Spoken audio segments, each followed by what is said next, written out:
is what I'm thinking. But I'm so glad that you chose to be here with me today, and we're going to be talking about mathematical reasoning. I'm going to say this again when we come back online, but our resource that we're going to use today is the Early Mathematical Experiences Handbook. It is found online at the cpen.us website. Does everyone know about cpen.us? cpen.us is a great website. It's the whole state of California, and it's for early learning, for infants and toddlers, for preschool, as well as TK. So up there on that poster, and I'll say it again when we go live, I put the website up there, and those are the links that you can get to get to the handbook. Everyone should have a raffle ticket. Anyone who does not, get you a raffle ticket. And what we're going to raffle off is actually we have two. Oh, we have three. Oh, how cool she gave. My supervisor's wonderful. She set up all this stuff for me. And I love giving out raffle prizes. And anyway, we have three of these great books that you don't have to go online and download it yourself. We have it for you right here. All right, so I hope you win. During our session, please ask any questions that you have. You need to raise your hand, and we'll run or walk, but she'll bring you a microphone. All right? And my name is Kathy Wilson, or Kathy Carter Wilson, and I'll introduce myself when we go live so that everyone can hear it. Yeah.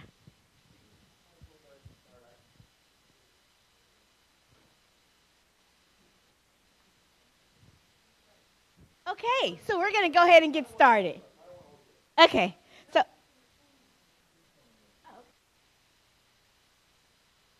all right, I also talk quickly sometimes, so if I'm talking too quick, Kathy, please slow down.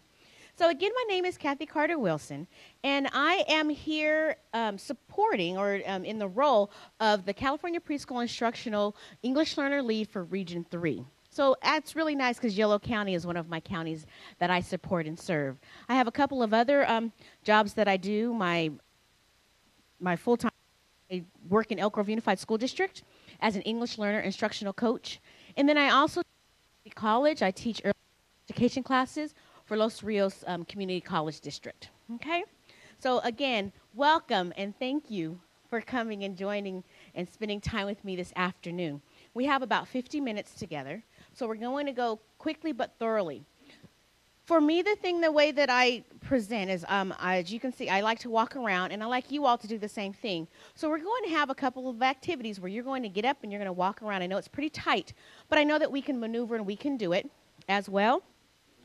And what I'd like to do now is let's go ahead and review your handout. You have had a handout on your table, and I know some of you that are sitting on the ends, I'm going to get some for you.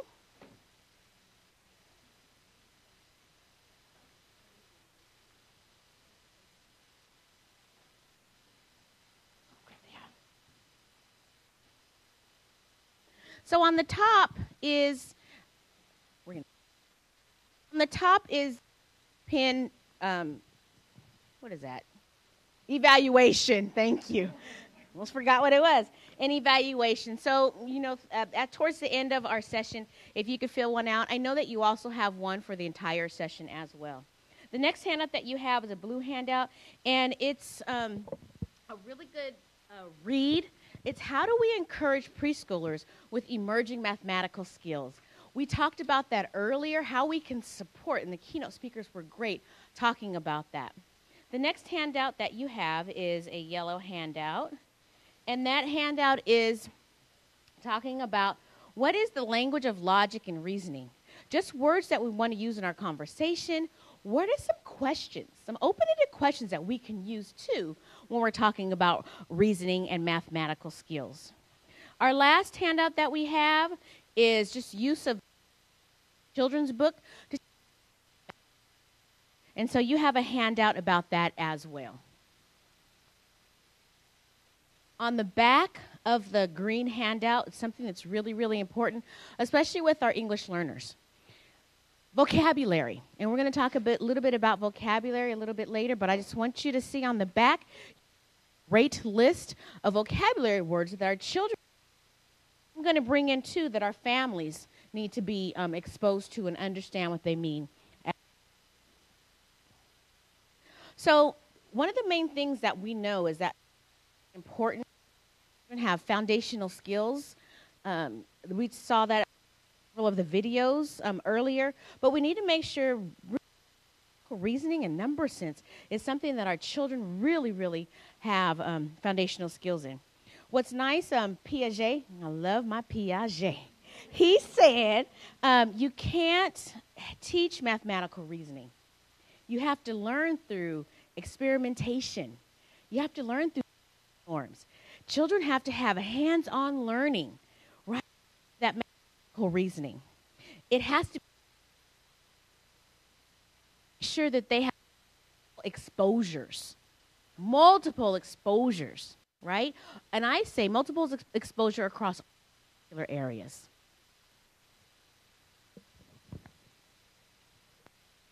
The mathematical research says, and I know you do have this handout, but you probably can't read it, and hopefully you can see it up here. I'm going to ask if I can have, I'm going to have you just look over it really quickly on the screen, and I'm going to ask if I could have one person go ahead and read that first bullet. Go ahead.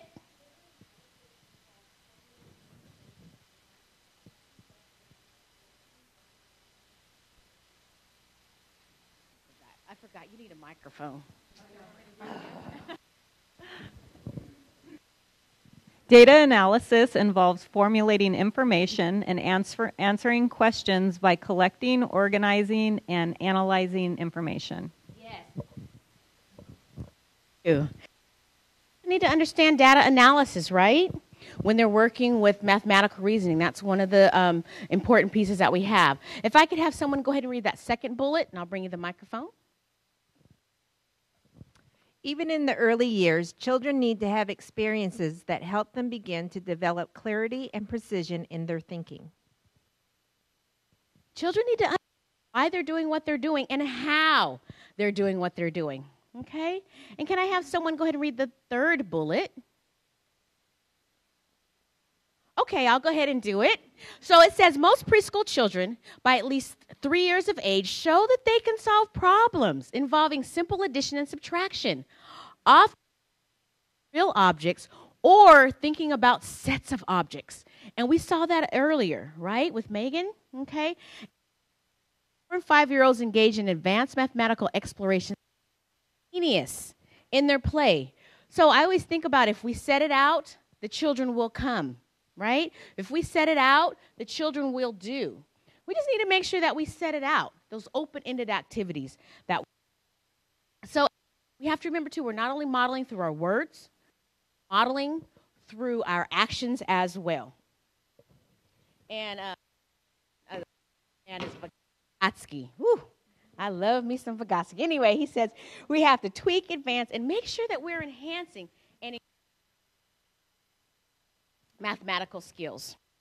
On your tables, you have the preschool learning foundations and the preschool learning curriculum.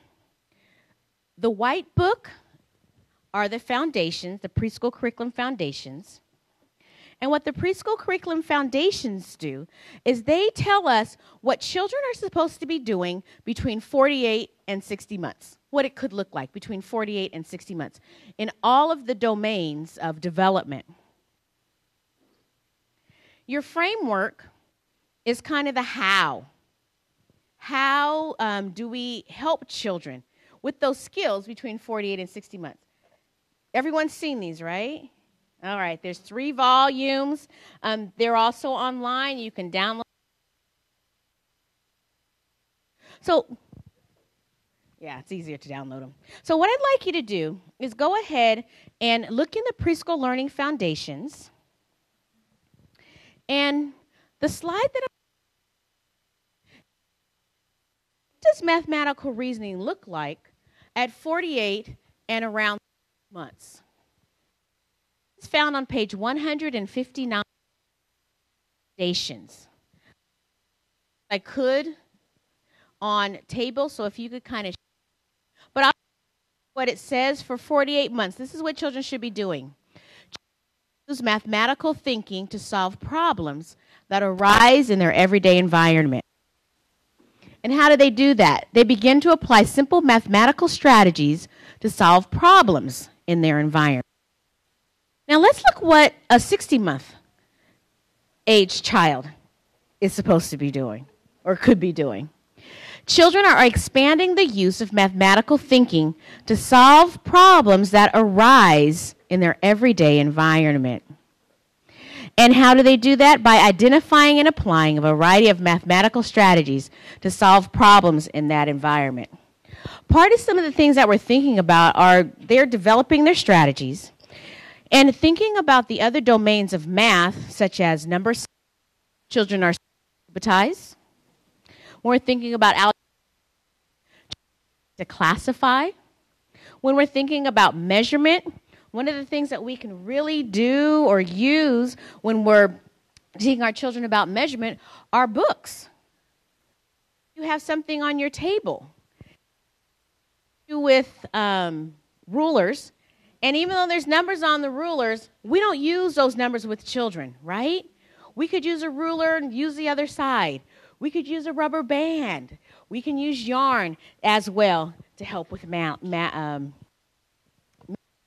What I do now is your other resource that you have on your table is your framework, preschool curriculum framework. If you could go ahead and open that to page 291. One of the great things that framework is that it has vignettes in there. And the vignettes help with helping us understand 291.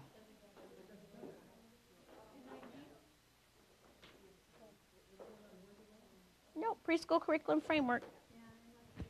Did I have the wrong page? Oh, because this is the wrong volume. This is the wrong volume. You needed volume 1. That's why. Sorry, I apologize for that.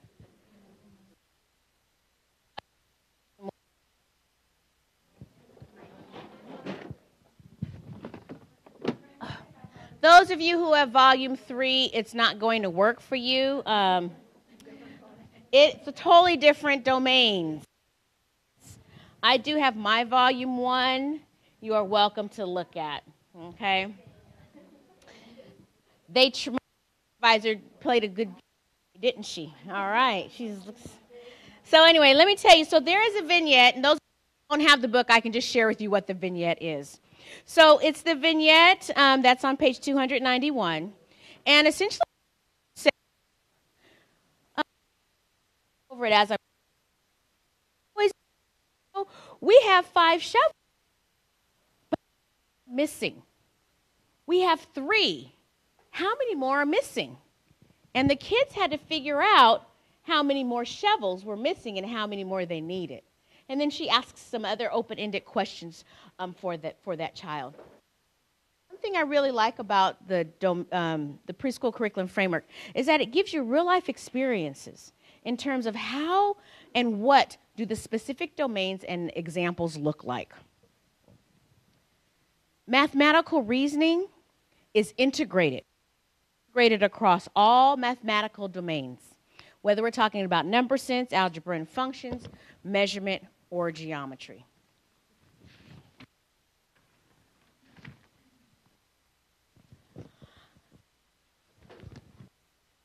Building mathematical reasoning. This is some of the, just an explanation of what is included in mathematical reasoning. I know you have this in your handout, but I want to let you know that it's also found, and you can also find all the slides on the handout in our mathematical reasoning book, okay, that you can get from the cpen.us website following those steps up there. So we're talking about, how do we solve a problem? And essentially our paragraphs talks about we're using reasoning activities to solve problems. Our second paragraph talks about just problem solving and reasoning require us to communicate not only collaboratively with one another, but remember I shared with you about the vocabulary? It also talks about that vocabulary that we need to make sure that we, as well as our students, know. Also, there's a great, the last paragraph just talks about that a great resource for math, mathematical reasoning, use all of our could be materials outside, our books, outside. It could be video for us to look at how and what are we doing. Manipulating of objects is another way. Having children draw to show what they know, as well as using their fingers and their words. We talk about, too, a lot of the process, right? It's the process and the why versus the procedures. How many of you grew up with learning the procedures of math? Yes? Did you learn the why you were doing the procedures of math? And how did that work for you as an adult? Right? And that's essentially how I grew up as well, with learning the procedures, but not necessarily the why. It wasn't until Common Core state standards came, and I was working with our kindergarten program, and I understood that my lack of number sense and why I could have been a doctor, but anyway, that's a whole nother story. Woo! That second year chemistry and calculus did me in. All right. So this is what I'm going to ask us to do now. I think you can see this on here. I know you're able to see it in your handout. But what I'd like you to do is to read over the book list.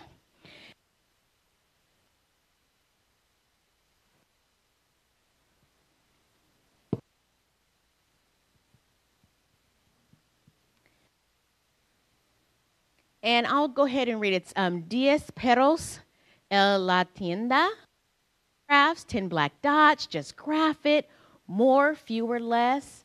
10, 9, 8, 1 to 10 and back again. Tally charts. Let's eat lunch.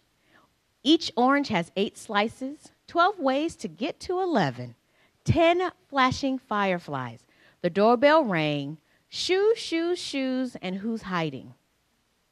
So I want you to think about what books for mathematical reasoning, for math, do you already have in your repertoire? Think about those books you have in your repertoire. Which books would you like to find more information about?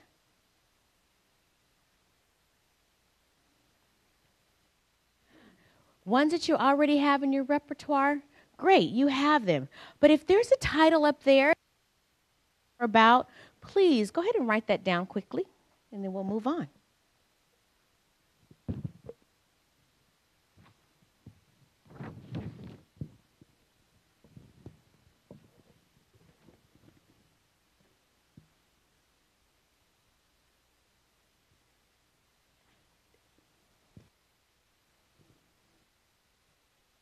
Yes.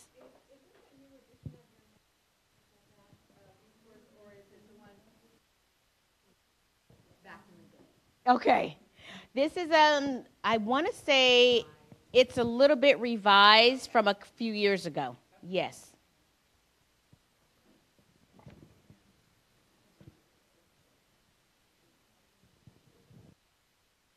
Okay.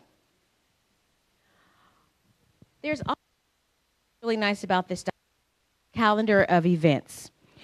In your handout, you do have 3 slides that have these here. What I'm going to ask you to do is, can everyone see most of it? If not, I'm going to have you move, and I want you to come and take a look at some of the activities. We're going to do an activity called Hand Up, Stand Up. And I'm going to ask you for the first page is to look at those and choose one activity that you'd like to try. Then I'm going to ask you to find a partner and talk about how were you going to implement this activity in your classroom, or the other piece is how would you share it with families? How would you implement the activity in your classroom, or how would you it with families? Now let me tell you a little bit about pair up. So I'm going to go and I'm going to have you all stand up and kind of mingle around, and then I'm going to ask you to find a partner. And can I borrow you right quick? Can you stand up for me? So we're walking around and we don't have a partner. So our hand is up. Oh, will you be my partner? Sure. Thank you. All right, and then you decide who's going to go first, right? So we talk, right? Mm-hmm. Thank you so much for sharing with me. I'm done. So I'm going to put my hand up, and I'm going to go find my next partner. Stand up for us, please. And she has her hand up as well. All right, thank you. Will you be my partner? Excellent, thank you. Then we're going to talk about what activity, and it could be the same activity, it could be a different activity. We're going to do that 3 different times, all right? So what I'm going to do is give you a little bit of time. I know that's really small, so I'm going to give you time to just go up and kind of take a peek at what the activities are and something that you would like to either implement in your classroom and or with families. And then we'll start hand up, pair up. All right? Go. Go on up, yes, and take a look.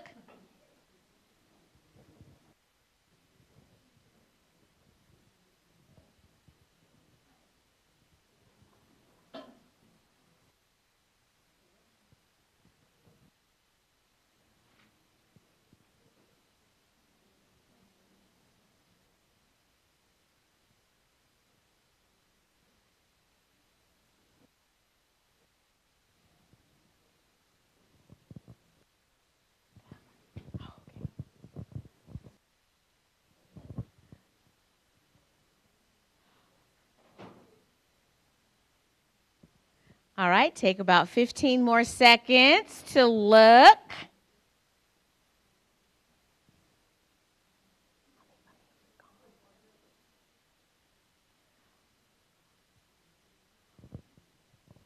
Is there anyone who is not ready? All right, if you could go ahead and put your hand up and go ahead and meet with someone not at your table. Once you meet, you are going to choose an activity. How would you implement that activity in your classroom, or you share it with parents?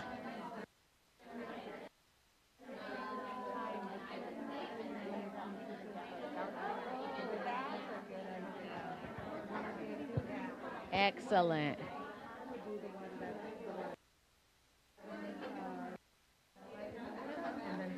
Oh, you might have to hold your hand up high.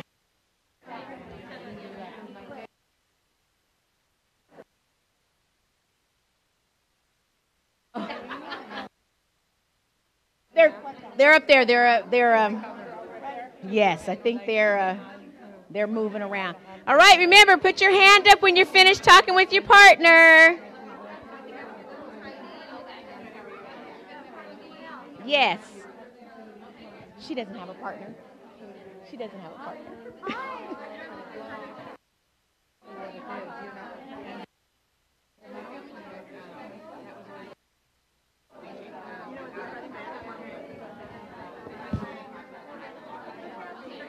Yes. Yes. This book is 48 to 60 months. What about the 36-month-old? 36-month-old, we do have, for our infants and toddlers, we do have for our infants and toddlers as well. And it's over there on that table if you want to look at it later. I'm sure my school Great probably question. has it, but the most I see the ones only 48 to 60 months. I work with 2 of the 5-year-olds. Yes. So I have a wide range of skills we're trying to teach them. And what's nice, too, a lot of these activities you can do with your younger kids.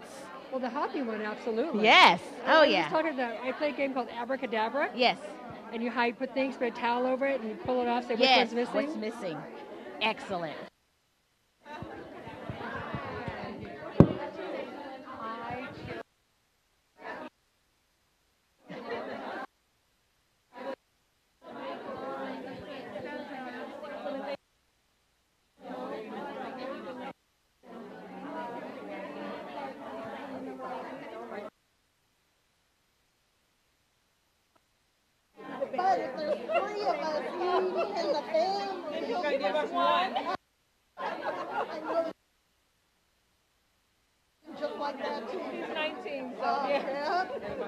Good.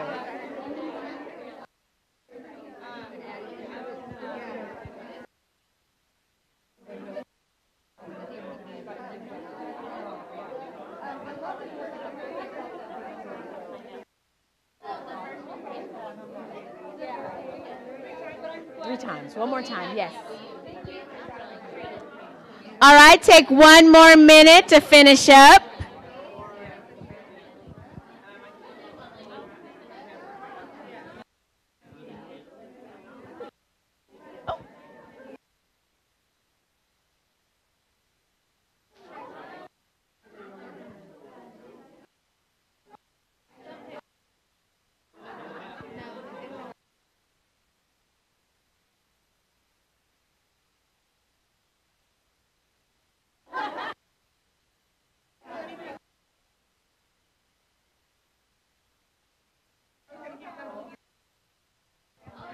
All right, take 15 seconds to finish up your last sentence.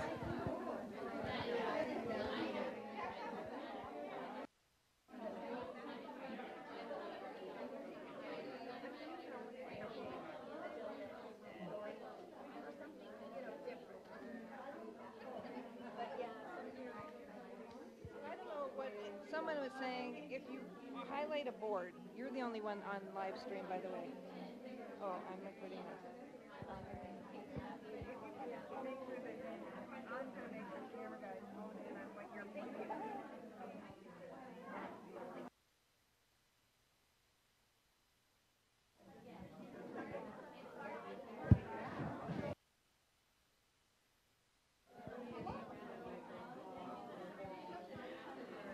All right, you could go ahead and make your way back to your seats.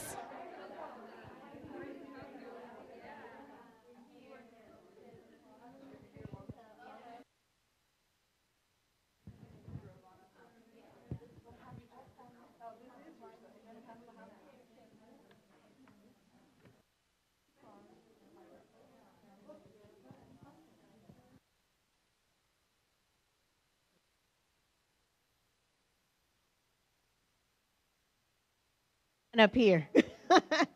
A couple of things. I've set out some things up here at the front table. So as we finish up, if you want to come and take a look. We also had a question just about the framework and the foundation. Someone said, this is good for 48 to 60 months, but what about our infants and toddlers? So I wanted to share that we also have the infant and toddler learning development and guidelines that are also available. All these are CDE documents as well, so you can get them at the CDE, on the CDE website. Now, just to go back to what you all discussed, I always ask for volunteers. So I want to ask you, what is an activity that you either shared or that you received from someone else in terms of what you can do in your classroom with your children or share with families?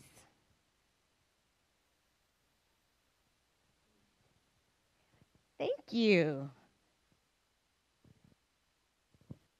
I was in the classroom. I was really big on loose parts in the classroom and the button box story, but also just having a box of buttons. That was probably visited daily all throughout the day. And just being able to sit down with the kids in the classroom when they're playing with those items and asking them how they're organizing their collections and tell you about them. I mean, they became families and people and all sorts of different things. So it's a really good conversation piece for math. Open activities may not have you have in mind for a specific purpose, but not a closed-ended purpose, right? And listening to the children, right? Okay. Who else is going to share? Had to change my vocabulary there. All right, I'm going to go here. Oh, and there, and then we'll go here. The one I shared with the group was that one I do. I work in a home-based program where I go one-on-one with the child, and we do like a bag. where I'll keep like familiar items like a ball, pair of scissors, a pencil, a glue stick, and just have them touch and feel and tell me what it is. And then then we take it out and see how many they guessed, Yes. and then we count. So, and they have a lot of fun with this. Excellent. So you're using a few modalities, right? With that. Excellent. Thank you. All right. I like the pizza idea, and to order one that's not cut and then have the children estimate who's going to eat how many slices, how many do we need, does daddy get a big slice or a small slice, things like that. So it's just a nice family connection. That's good, and that goes along with that Piaget conservation, right? And what a great activity to do at home, to share with the parents at home, right? All right, anyone else? Let's move on. I do want to share with you that we actually can go to cpin.us to actually get the handout. There are 3 pages of calendar activities. And we didn't even go through all the pages, but you can. I know, like I said, it is in the PowerPoint. It's a little tiny, but please, and you can download all of the materials. One of the handouts that I wanted to share with you that go along with these few slides are the yellow handout, the language of logic and reasoning. And what this is just words we can use when we are modeling and working with children. So I want to just go over and give you a chance to look at that. Some of the words, and I'm going to say some of the words out loud. The language and logic of reason using words in conversation such as or not, because, some, probably, and here's an example. All of us have a family, but some of us have sisters. Okay? And those mathematical reasoning questions. Are you sure? What do you think? What would happen if? I wonder, in reasoning language and everyday experiences. That can't be, because if it were, then I want to find out if, so I will try. So we need to make sure we're using this language with our students and our families so that in turn they will start internalizing it and using this language as well. In the last part, it says, teachers should also model reasoning for young children by thinking aloud and expressing their own thoughts about problems. This will facilitate think in similar ways. I know I have children, they're 12 and 15, and I'm always talking when we're in the store, and they're like, who are you talking to? I'm like, I'm just talking out loud, just thinking, All right.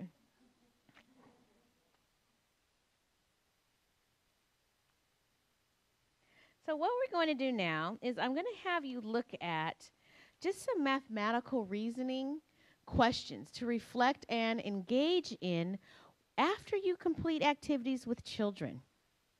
Okay? So what activity did you enjoy the most? Did you need more time on some of the activities, and which were they? What activities should I repeat more often? How can I extend an activity in the classroom? It says, in terms of our instructional implementation, one of the most powerful that we can implement is the power of reflection. To look at what can we do better? What are we doing well? So what I'd like you to do is just with a partner, talk about which reflection questions do you use, and which ones do you think you might want to add more to your repertoire. We're going to take a couple of minutes for you to do that. The questions are up here, and they're kind of tiny on they're also up here.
All right, take 10 seconds to finish up your last sentence.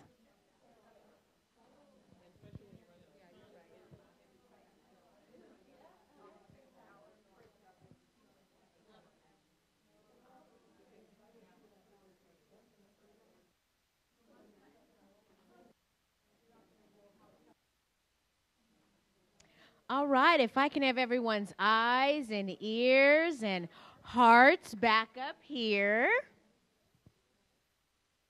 Thank you. So, what did at your table group, the questions, the reflection questions?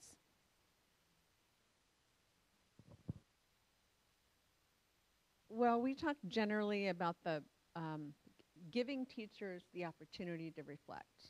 That, and we were talking, and this lady, I don't even know where she's from yet. We'll have to ask the next time we have a breakout. But she said we were talking about a handout that they could. I mean, we might give them a reflective question at the end of a PD, and then we might say, how will you try? What will you implement from today? And then they'd bring that back. But then she said, what about a journal? Give them a journal to keep it all year.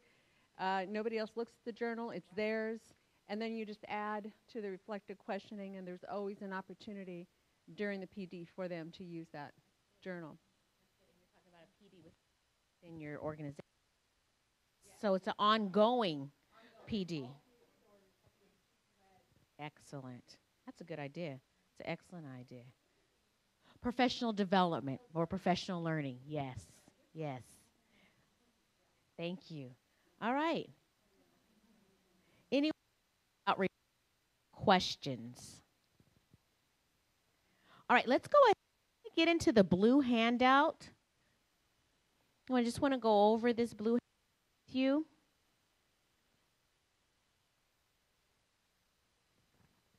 And what's nice about this handout, it has a lot of different concepts in it. But one that I want to bring your attention to is on the second page. It's actually page 30 of the handout. And it just talks about counting in number sense. And how we need to make sure, like we've been saying, all day long, that we give children an opportunity to have some form or fashion of counting, whatever it may be, every single day. And it's over on the right column of your handout. It also in the what research shows about counting and number sense. So this is, we're going to have a little giveaway for you all too. Some of the great research behind why we're doing what we're doing. It also talks about subitizing. Does everyone? Subitizing. So if you would turn to a page, it's going to be page 32. It's an example just about, it's dot plates, but that's an example about subitizing. Being able to see a number or objects and know it's that specific amount without having to go back and count. Say what? Instant recognition is what she said, exactly. So when I hold my hand up like this, everyone knows this is how many? We automatically know that. We don't have to go 1, 2, 3, 4, 5, right? And you that's what subitizing is about, that instant recognition of knowing that how many is this. You don't have to count, right? So you number cards, using dice, using dots, the 10 frame are great ways to help children understand about subitizing. Okay? All right, let's move.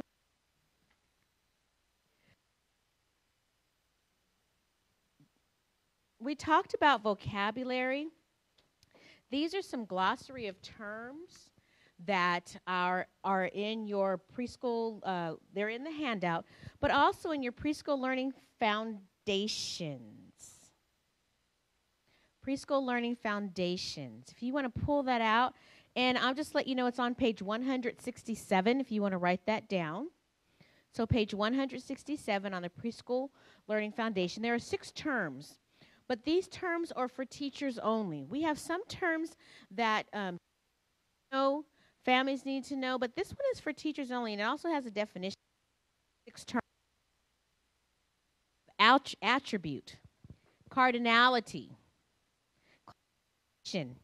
one-to-one correspondence, simple reading and patterning, as well as subitizing. We don't necessarily tell our children, oh, we're subitizing, right? But we need to know what it is, right? And those are the definitions that are on page 167, the terms.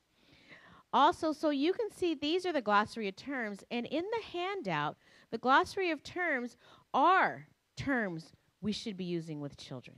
Our terms be using with our families, okay? So just some examples that we have are graph, data, estimate, cardinality, algebra. And your blue handout, the ways to engage, encouraging children, also is a support for your glossary of terms.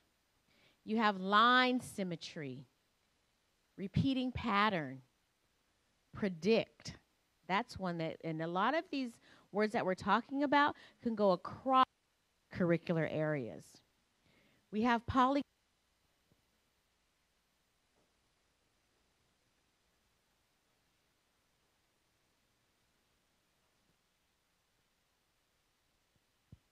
we have simple repeating patterns, skip counting, spatial relations, trapezoid, two-dimensional. So what I'd like you to do, our last activity in our group, to talk about what vocabulary words are you using in the classroom? And how can you enhance vocabulary that you're using in the classroom? On the back of your green form, green handout, you have a lot of some of the words that you may be using in the classroom or that you may want to enhance. Go ahead and take a look at that. Talk about it in your group. What are you using already? And you may want to include some of those other words that we've just talked about as well as the ones that are included in your blue handout. What are you going to do to enhance your mathematical reasoning and instruction? We talked about earlier with the keynote speakers for all children. So I'm going to give you a couple of minutes to do that, and then we'll finish up.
I was saying just Natoman.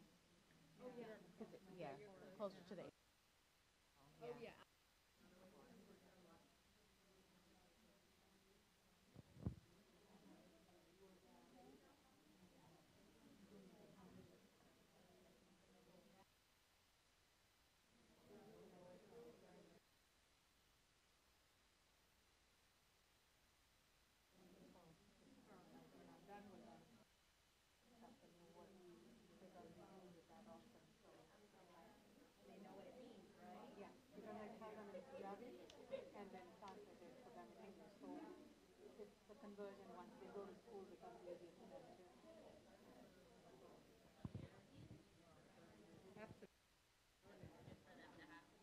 Yeah, and it's really great too, like you're saying, for providers, but they could also hand it to families, right?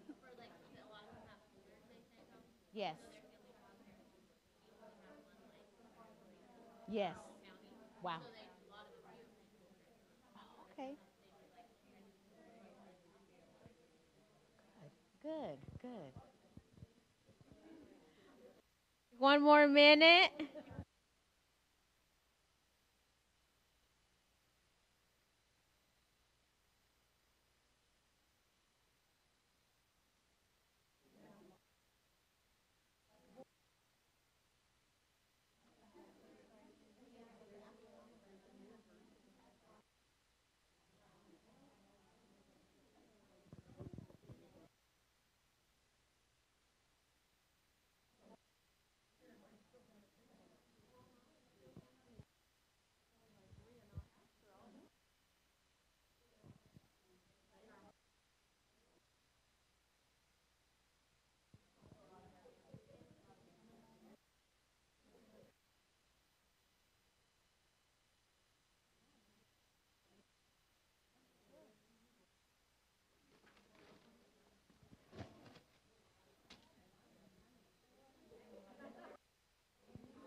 And finish up your last conversation.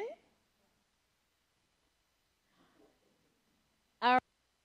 You could see how you can take mathematical reasoning. You can take the activities you shared and you talked about, and how you can enhance what you're already doing, as well as include vocabulary as well.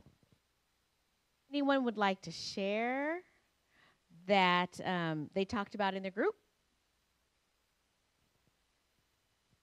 Okay, I won't make you.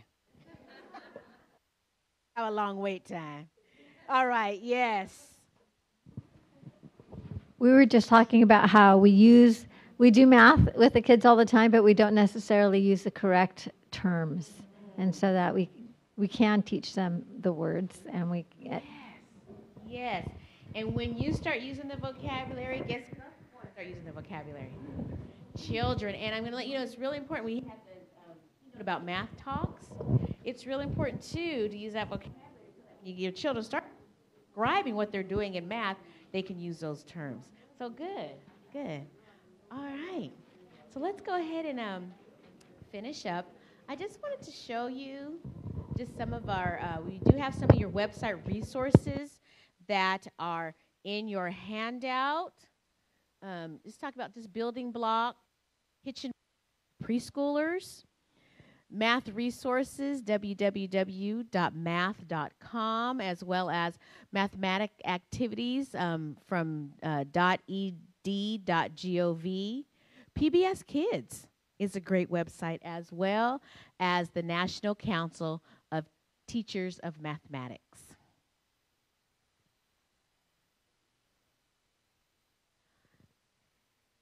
So, this quote, and it just says, I'll let you read it on your.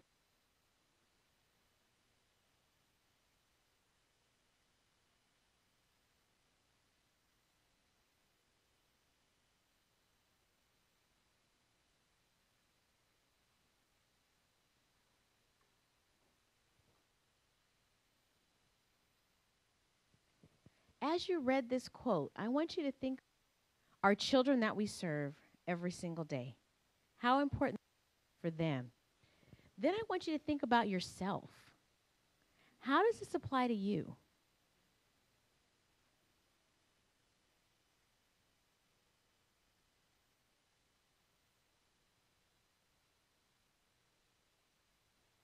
it's imperative, right, that we are intentional with our teaching, okay?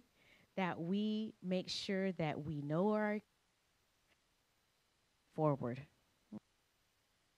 You do have a cup on your table. Please go ahead and take your ruler that was left on the table for you. Okay. Did everyone have one? If you don't have one, I have one for you. Okay. All right. If you would go ahead and if you want to leave your books just piled up on the table, I'll get them later. And let's go ahead and have our raffle.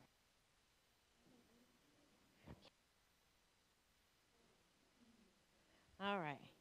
Oh, did everyone did everyone receive a raffle ticket? And did you put your ticket in? All right.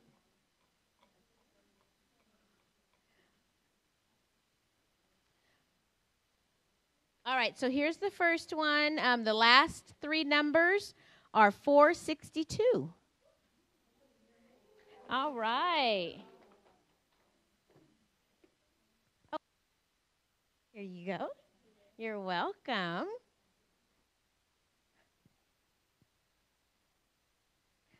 Our next one is 472. All right. I know, huh? Wouldn't that be awesome? What is it? Right. And our last one is 447.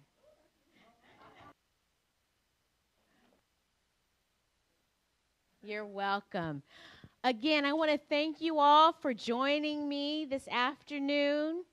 I hope and pray that something was said to spark your attention to go ahead and continue to do mathematical reasoning. I want to leave the white evaluation forms on your table, and then the purple ones, they'll pick them up, I think, at the end for a raffle, a big raffle. All right? So thank you all, and have a wonderful rest of your day.